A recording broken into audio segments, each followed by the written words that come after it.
What is going on, beautiful people of the world? Happy 12 days of gratitude. If you don't know what I'm talking about, this is my favorite time of the year. The Thrive Forever Fit podcast turns into the 12 days of gratitude series, this time every single year. So from the 13th of December all the way through December the 24th, Christmas Eve, I will be launching a brand new episode with a special guest talking about the powers and awesomeness of gratitude. So make sure you tune in. Make sure you listen to all 12 episodes. I promise you, they will be amazing. They will be awesome. And I want to wish you a very Merry Christmas, an abundant holiday season. Whatever you're into, be into it. I'm into it with you. Love you. Enjoy the series. Here we go. Tommy and Taylor, thanks for chatting with me today. What's going on? Hi, thanks for having us. Doing amazing. Thank you for having us, man, as always. So the reason you both are here, two of my favorite people in the world. This whole 12 days of gratitude is really just, it's a selfish way for me to get to talk to all the people that I love. So you guys are some of my favorite peeps. We always have such an amazing time when we get to see each other. And so I thought, why not have us all on together and kind of go from there. We're severely missing Scottsdale already. I want to go back to La Hacienda and have margaritas. Let's do it. Done. Tacos and whatever. I don't even know what that kid made. We actually went back. We canceled our reservation. Oh, we were supposed to go to the steakhouse there at the Fairmont. Oh, and yeah. Lori loves Mexican food, and I just won't go here because it's like, if you're listening locally, I apologize if you own a Mexican food restaurant, but it's just not that great. And so I'm like, babe, I always feel like shit. It's not that good. So we canceled our reservations at the steakhouse at the Fairmont, and so she could go back and have Mexican food again. No way. Oh, yeah. I love it. Oh, it's unbelievable. I love that place. And then I was trying to explain to the waiter, like, how the guy made the spicy margarita for me. He's like, I don't know. So I'm like, it was a crapshoot. It wasn't as good, but so I got to get my leg day guy back next time we go. Too funny. Love that. But yeah, we had an amazing time. So thank you guys for doing that. So the reason we're here is gratitude. And as I said, I'm grateful for both of you guys. I want to start out. I'm big on like creating your own definitions for things. I mean, I make up my own words and all kind of, other nonsense, but, I think oftentimes we get stuck in like Webster's version of like, this is what things are supposed to be. So I want to ask you both individually. Taylor, I'll go start with you first. If I just say the word gratitude and I say, hey, define that for me, like, how would you wrap that up?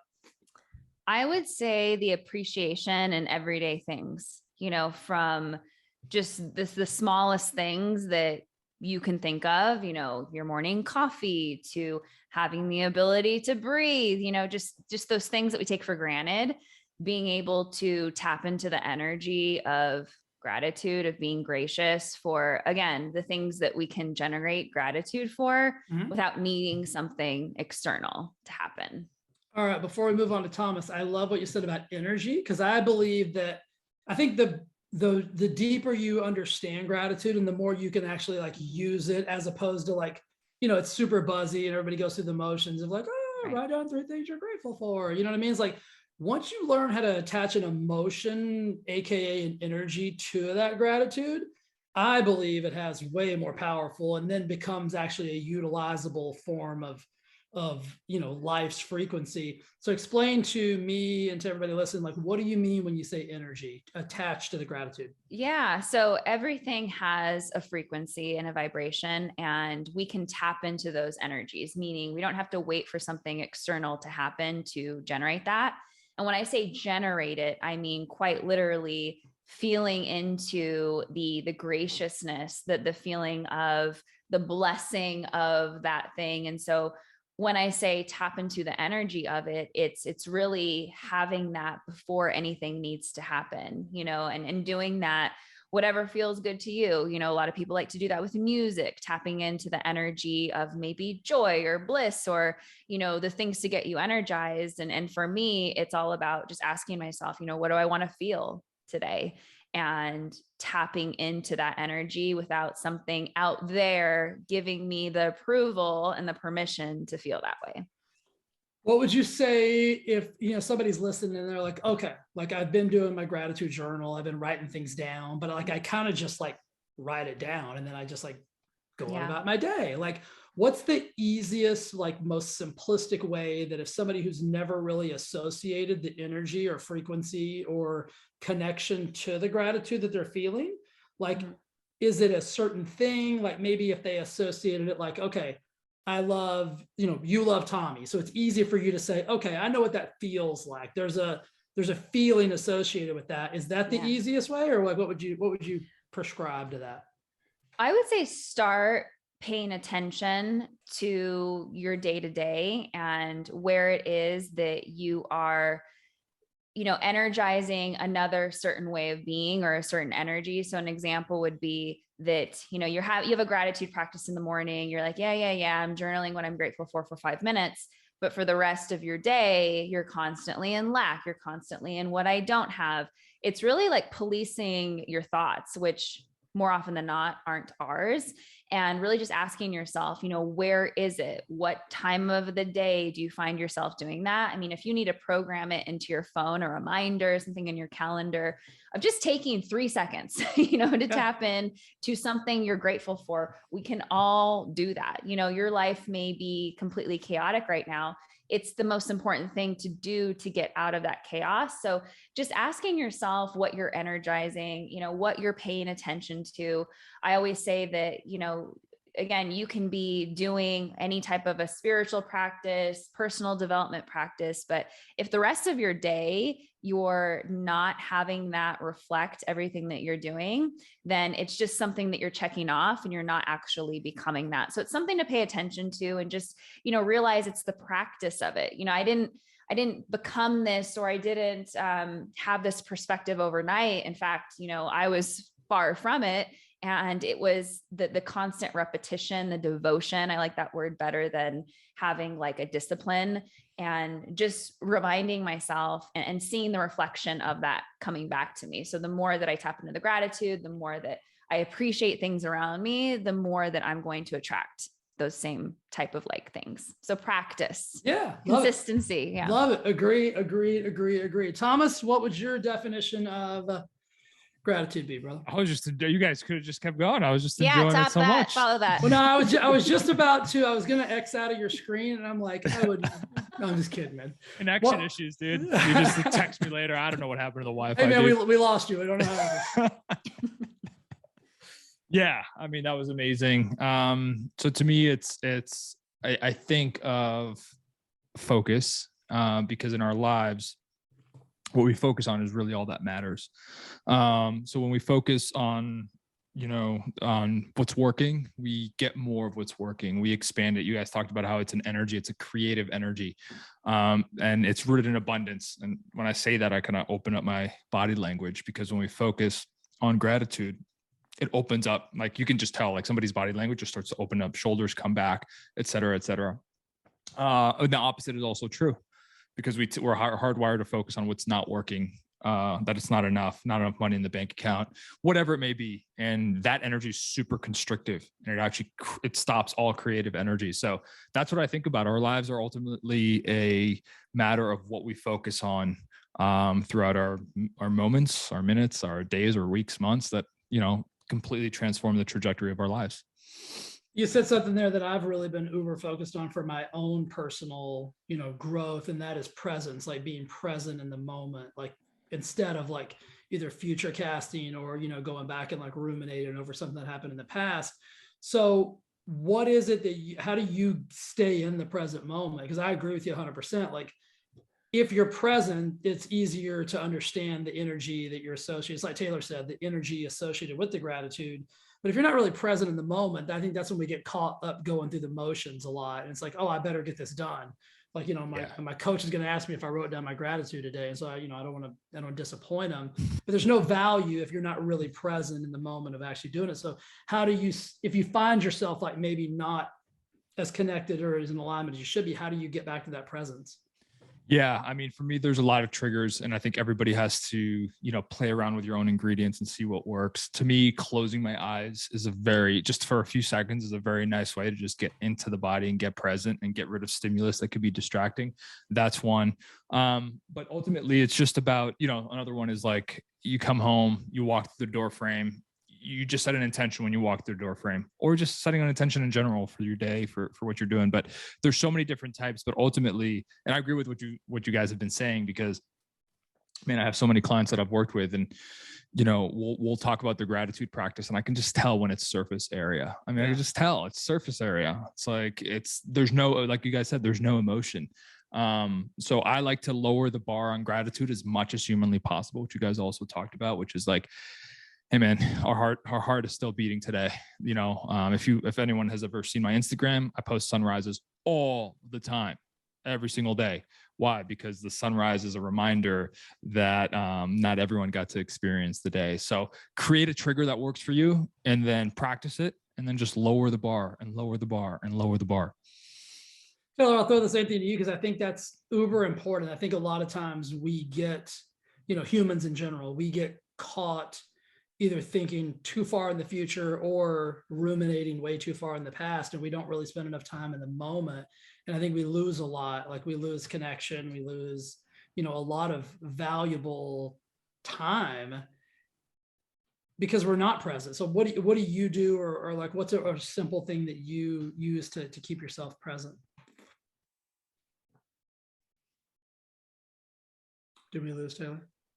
Oh, were you asking me or Tommy? Yeah, you. I'm sorry, you. I was like, Tommy, pay attention. You. No, you. You. What do you use to stay like in presence? Like, I think for me, it hasn't always been my home state. I like to call it like your home frequency, or like the energy that you embody. So for me right now, I feel like it's almost easier to be in that state of presence than it is for me to be working. And obviously we need the balance. We need the masculine and the feminine. But I would say when I was, let's be honest, struggling with it, it was, again, those reminders of tapping into the gratitude, of tapping into, energizing the things that I do have rather than the things that I don't have. I'll tell you what not to use: social media and comparison between other people, and, taking you out of that energy of, again, what you already have, because it doesn't matter the type of self-mastery or how much emotional intelligence you have.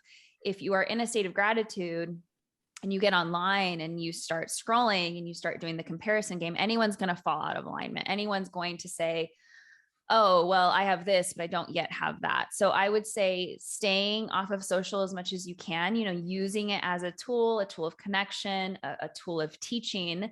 And then also, like I mentioned earlier, with having the reminders on your phone, I think that is very underutilized until it is, again, part of you and just integrated and embodied. So doing whatever you need to do to set reminders, using Post-its to put in your bathroom, your kitchen, wherever you need that to be. And just, reminding yourself that, we are only here for a short time, and really just reminding yourself that the joy and the excitement and the fulfillment is what it's all about, and less focus on, again, I know Tommy used the word focus, less energizing of the things that we lack, and just putting it all in perspective, really. Love that. I'm going to ask you both the same question. So Taylor, you'll get to think about it for a second. I'll make Tommy go first on this one. Do you remember a time, do you remember the transition of because I know for me, I spent 20 years from 5 to 25, probably not uber grateful, thinking that the world was happening to me and not for me. And just kind of in this, I'll call it victimhood of, hey, I'm just going to have to battle my whole life. You know what I mean? It's going to be a struggle. Yeah. Life's going to suck, but I somehow, I just felt like I was constantly in a fight. Do you remember the transition from maybe a life similar to that? So when you started to see things or feel things differently? And if so, was there an epiphanal? Was it a moment? Was it a person? Was it a place? Tommy, I'll let you go first on that. Yeah, I love that. No, for sure. To me, it really was the moment that I started taking personal growth seriously. For me, I was meeting one of my mentors, Dr. John DeMartini, for the first time, and just when you're open and ready and willing, which are 3 crucial components to personal growth, on a serious level, not just repeating Rumi quotes on Instagram, but on a real serious level. then, there's a whole, when the student is ready, the teacher appears, right? And for me, that was Dr. John DeMartini. And so that was a pivotal moment, because it was like, hey, I'm going to invest in myself, not just financially, but physically. I'm going to fly out to Houston, Texas at the time. I'm going to spend 3 days with this guy, never done it before. And that was a pivotal moment of transition, of saying, like, on the plane ride back, like, this feels different. Like, whatever I was complaining about before, or what wasn't working before, or what I was focused on, like, a complete shift. And that was really the first kind of entry into making this, like Taylor said, just like the status quo. Can you be in that state more often than you're not? I think this will help a lot of people. I want to just unpack that a little further, because you used the word, I started taking it seriously, meaning you were doing it, like you were in the personal development world, right? Probably had read some books and had listened to some things and whatever. What made you start to take it seriously? And I know when you hand over the credit card, sometimes that's a trigger, but you had to get to that place first, right? You had to get to a place of like wanting to take it seriously before you even gave the credit card. So what was it about life or John himself or whatever it was, or you at the time, that made you, because I think a lot of people are, I'm a long-winded way of saying this, I think a lot of people are going through the motions of personal development, right? Yeah. I listen to this podcast, I read all these books, I blah, blah, blah, blah, blah, blah, blah, but nothing ever comes from it, right? They just kind of stay in that vortex. So what made you start taking it seriously? Just radical honesty, just like literally, not figuratively, but like literally looking in the mirror and saying, like, this is up to you. Nobody's coming for you. Nobody's coming to save you. No government is going to watch out for you. Your parents aren't here, aren't going to be here to do it. And you wouldn't want that anyways. Like, just a laundry list of like 100% personal responsibility.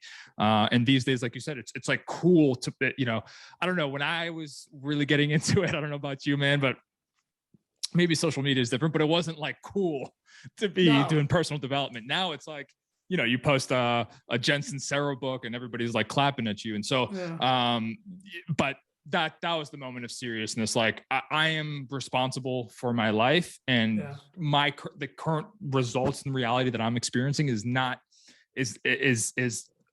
up to me. And so radical honesty, pain is another way to say it. This is, all of that stuff, because it's easy to dabble. And like you said, when we dabble, we get dabbling results. Mountain biking is one of my hobbies. I haven't done it in, a year and a half. I'm probably not that good right now. Like that, if you're doing it just when you feel like it, or because it's a cool thing trending on social, you're going to get those type of results.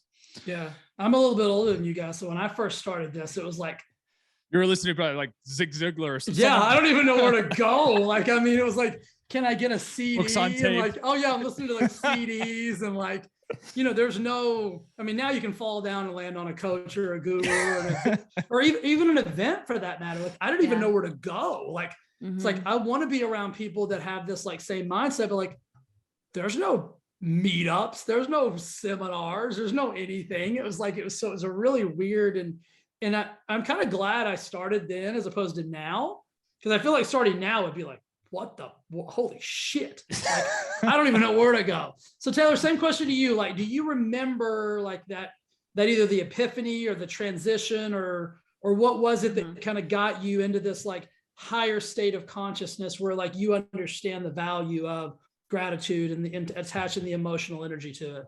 Yeah. So I think every person has the option of two different ways to tap into this. One is by choice. You start to see things online, or you have a friend who's talking about a book and you're like, oh, that's interesting. Let me take a look. And you get into that. Then there's the other way, which I believe was my way, which is a form of chaos, a form of rock bottom, where you really have no other choice but to surrender to the process. So right around, I would say maybe my second year of college, I started dealing with debilitating anxiety, like the type of anxiety where I would call my mom in the middle of the night and say, I need to go to the emergency room. It was awful, to the point where I had tried everything. I had gone to therapy. I had read every book on mindfulness there possibly was. And to the point where I had to get on medication for it because I literally couldn't function in life. And so then after making it, where I was kind of at a balanced state, also known as the zombie state, because when you get on medication like that, you have no emotion. So it's not like, you have no heightened joy, but you also don't have the really lows. And so I ended up getting off that after about 3 months because of that. And I started just really practicing presence and realizing that I had contributed to the anxiety 100%. I was in a horrible relationship. I had a full-time job. I was a full-time student. I was sleeping like 3 hours a night just because that was the lifestyle. I wasn't partying. I was literally working and going to school and dancing as well. Not that kind of dancing, just for everyone wondering. I was about to say, if she doesn't clarify that, I don't know if I'm just going to let it go. Not that kind of dancing. Think, jazz, ballet, that kind of dancing. No, I knew that. I just didn't know if everybody else knew that. Yeah, right.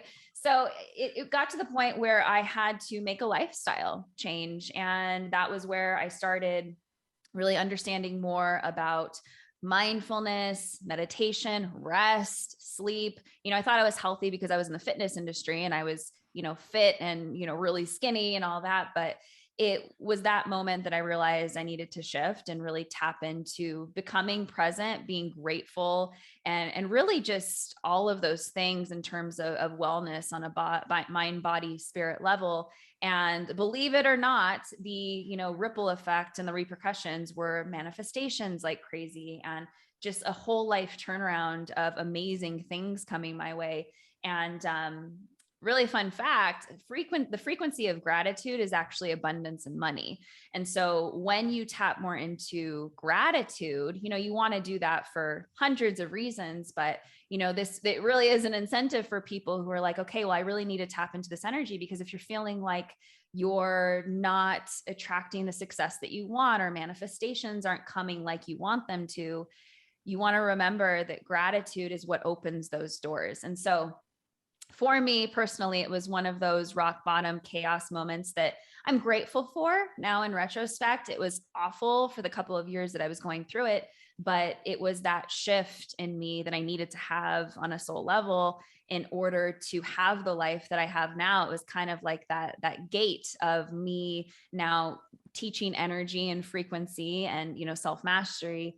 And it's one of those things I also teach of, don't do the work when you're at rock bottom, do it ahead of time, really start seeing those signs and those signals of things maybe going a little bit south and doing something about it, rather than having to pick yourself up off the ground.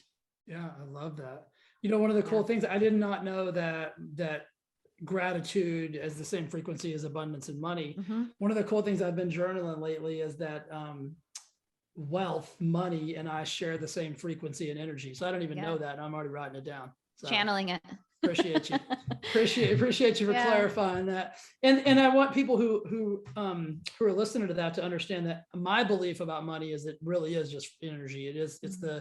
It's a metric of freedom that allows me to do more things, help more people, and expand my purpose to the world. So for those of you guys that have like a scarcity model around that, just start with the gratitude and then expand into that and kind of move forward. You said something pivotal in there that I do want you to touch a little bit more on. So you hit rock bottom, medication, blah, blah, blah. A lot of people don't go from that place to anywhere else, right? It's like medication for the rest of their life. Was there a conversation? You just knew that wasn't for you? Was there a book? Was there a moment? You know what I mean? Like there was something that because you were there on the edge, right? You could have stayed on those pills forever and been probably okay, but never really living the life you're living today.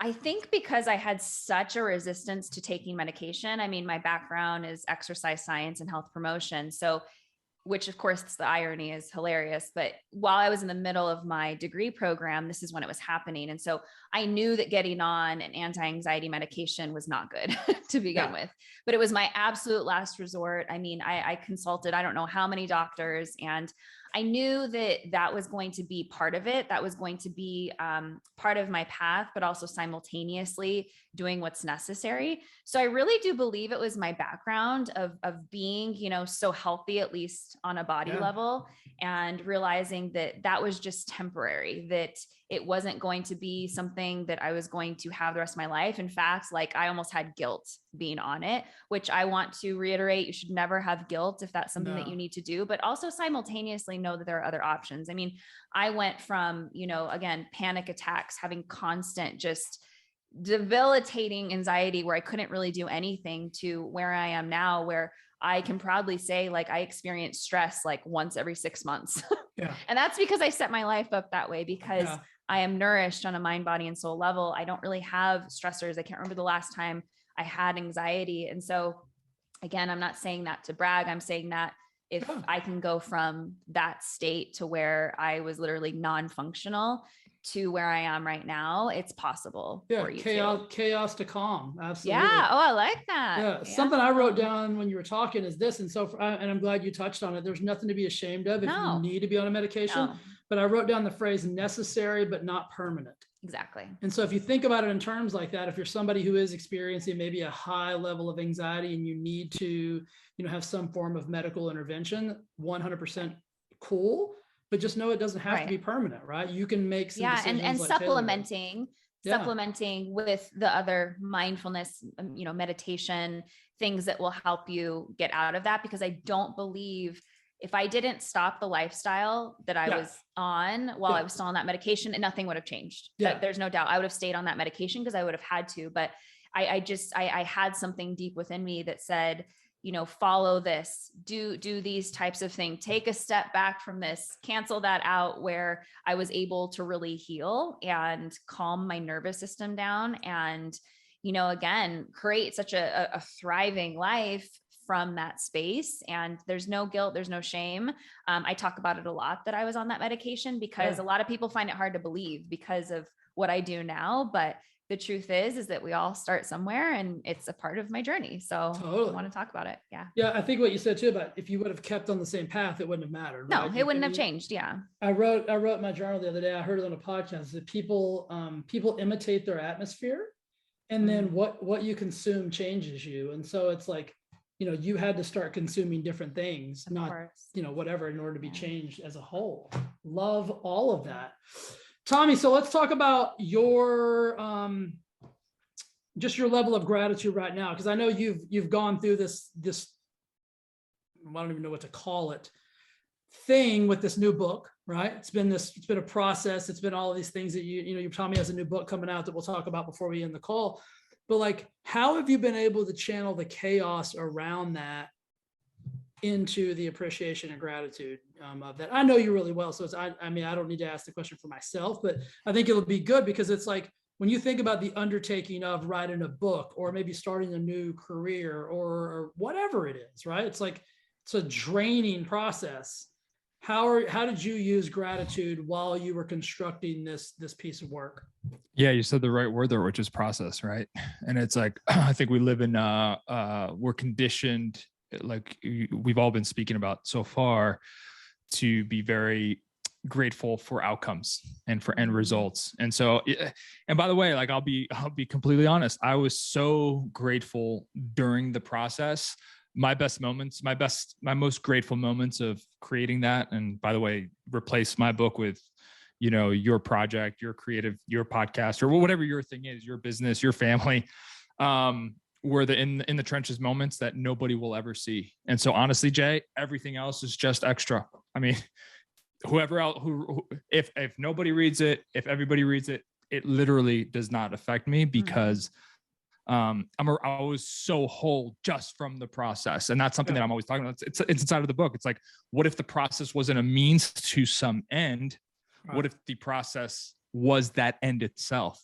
And when we look at it that way, it makes everything, there's no pressure, there's no comparison, there's no competition, all that stuff just starts to slide off. So thanks for mentioning it, man. And, there's a chapter in there called Gratitude Plus Grit. It's like, because we can, and this is might be a little off topic, but we can use gratitude as a distraction mechanism for in unhealthy ways, in the sense that, hey, let me pretend I'm grateful for something, which is actually going to let me off the hook from actually wanting or experiencing more, right? Like how often do you hear this, Jay, how can I be grateful for what I have today and yet want something bigger in the future or something deeper in the future?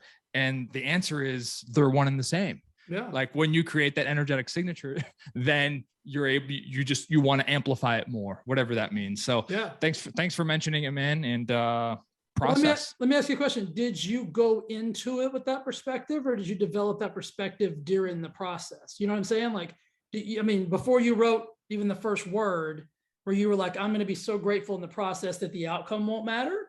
Or was it in the process of the creation that you kind of came up with that concept? Yeah, process of creation, 100%. And it's like, and a tactical thing, it's like, how can you celebrate the smallest little wins on a daily basis that stack up and just make you excited for the next time? And so for me, it's like, man, I was honestly as excited writing at 4 a.m. in the dark as I was when I got the book packaged for the first time. Like it was the same exact feeling. The variants might've been different in terms of how amplified it was, but it was the same exact feeling. So yeah, I found it through the process. I'd like to say I had it ahead of hand, but it would have been surface area, but it happened deep inside of that process. Love that. Something you just said made me come up with this next question. So I want to dive into this. Like, what do we say, Taylor, you go first. So, because there are people out there that, that kind of the whole, just be thankful for what you have. Don't want any more, you greedy son of a bitch. Like, you know what I mean? You've got enough. Like, how can we, because you guys know I believe in abundance. I think we should all be, do, and have it all. How can we be grateful for what we have now, but also want more? Like, how does that make sense, Taylor? Like, why is that okay? Yeah. And this is something I've had to work through too, just because I think we can go so far, like Tommy just said, down the fake gratitude, so to speak. Like, oh, let me just, I have what I have. I'm grateful. Why do I need any more? Right. And what I've had to remind myself of is that the more success that I have, and again, that's in all things, I don't just define my success as money, but the more success that I have is going to be a direct correlation of how many more people I'm impacting. So if I choose to just say, you know what, I'm good right now, I can still be grateful for the success that I've had, with my podcast or with my coaching and in my mentorship and my programs. But when I start to tap into, okay, but I'm only hitting a certain amount of people right now, how can I impact more people? Well, that's going to mean being seen more, having my work out to more people. And the more that you can start to see, whatever your goal is, 6 figures, 7 figures, 8 figures, that doesn't matter. But when you can start to see that maybe if your goal is 7 figures, that's going to mean that you've impacted that many more people. And there's nothing selfish about that. In fact, it's a divine right and a divine service in order to help that many more people. So anytime I go into that, because it happens to me too, where I'm like, shouldn't I just be grateful for what I have? I'm reminded of the soul responsibility, not the responsibility I have to other people, but the responsibility I have to my soul to fulfill that mission, and realize that, I wouldn't have that desire if it wasn't for me. And some people don't. And I think that's something to mention as well, that some people are perfectly content with the life that they have. And I'm not meant to change that for anyone. They have to decide that on their own. And so I'm a very ambitious, driven person. And there have been times where I've tried to dim that, more because I've felt like I was too much or too loud or too this or too that. And then I have to come back and say, well, let's go back to the service aspect and why I'm here. And the more success that I have is always going to be a correlation of the people that I'm supporting and the lives that I'm changing. And when I think of it like that, then I don't see it as selfish and I see it as service. Absolutely. Couldn't agree more. I almost think of it as like an obligation. Like if your purpose is to help people and to be a light for people who maybe are in a little bit of darkness, like it's your obligation to show up and show up big. And, whether that's with more money or more, whatever it is, it just, it's all an energy exchange. Tommy, what would you say to that, my man? Can you repeat the question? Yeah.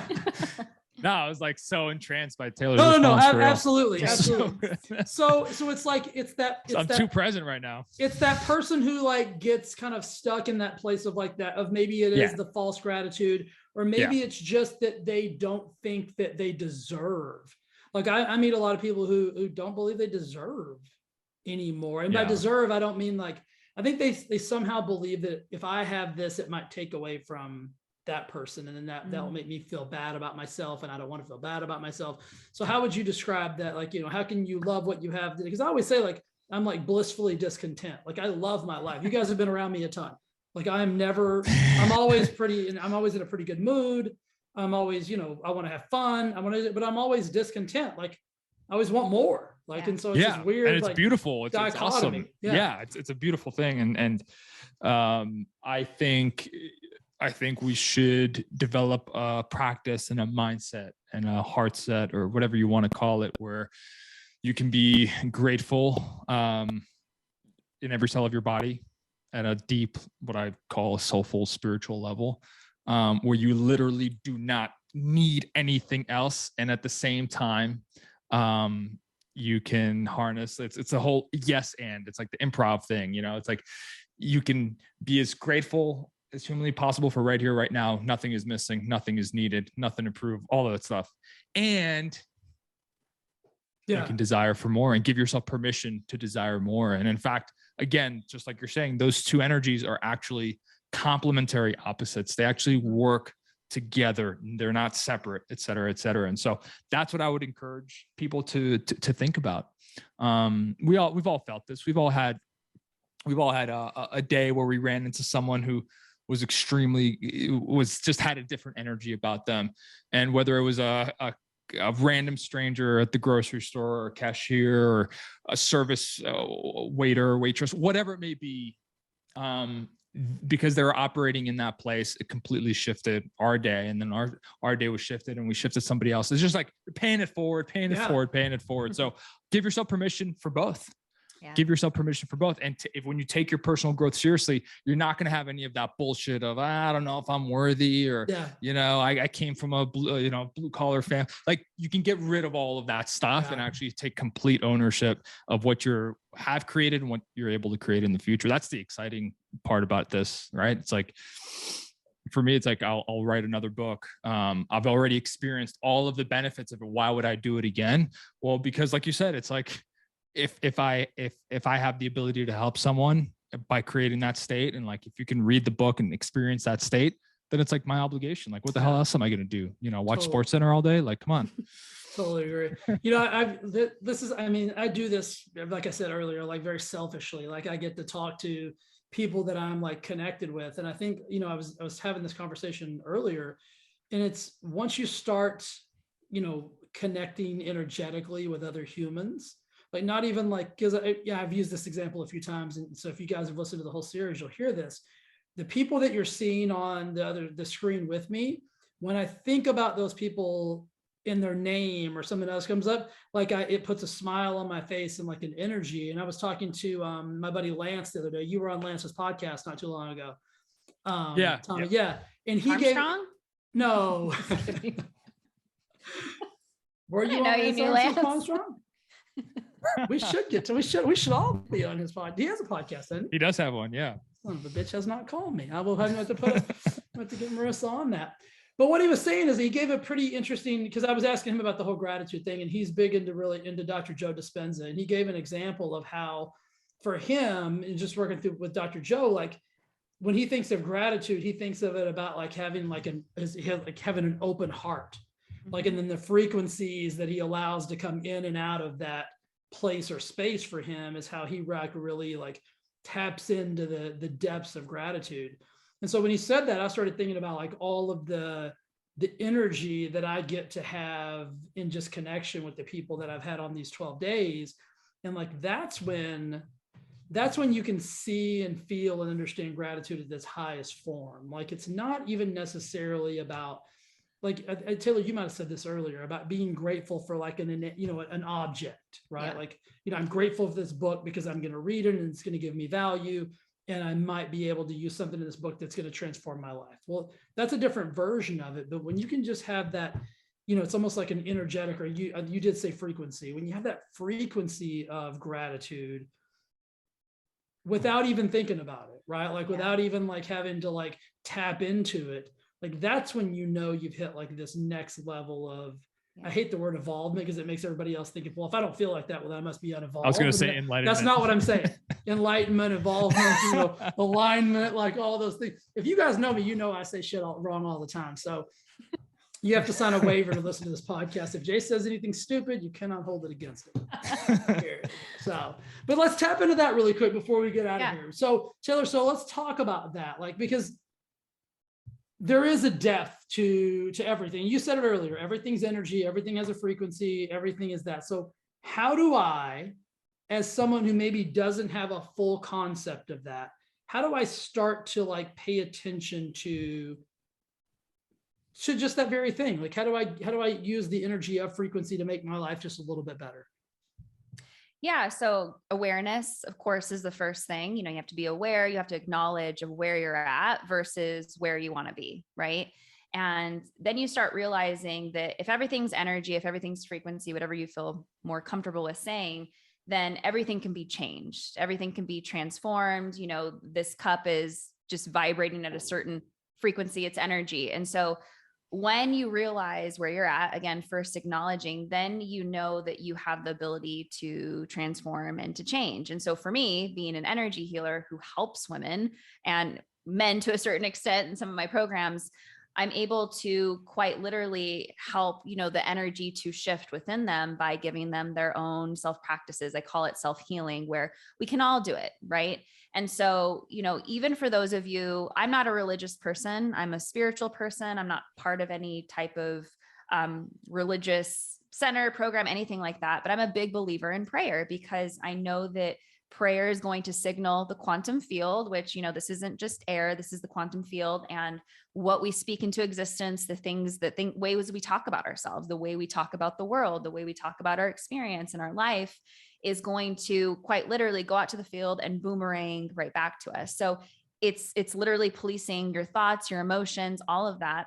And you can call it mantras or affirmations. I like to call it prayer, to ask for what it is that you want, because we are powerful creators. We can change our reality. And so recognizing that anyone has this ability. I'm not anointed. I'm not special. I just learned this at what I would consider a younger age, that I am an alchemist and I can, turn shit into gold. I can turn anything that is an unwanted opportunity into something that will benefit me. Maybe I don't see that right away, but I've trained my mind to believe that. So it's really realizing that because energy can be transformed, it can be alchemized, it can be changed, that no matter whether it's your body, you're wanting to be healthier, you're wanting to be fitter, your mind, your business, your relationship, any of that can be transformed. So the first thing I would say is, really start to believe that, start to do the things, surround yourself with the people who are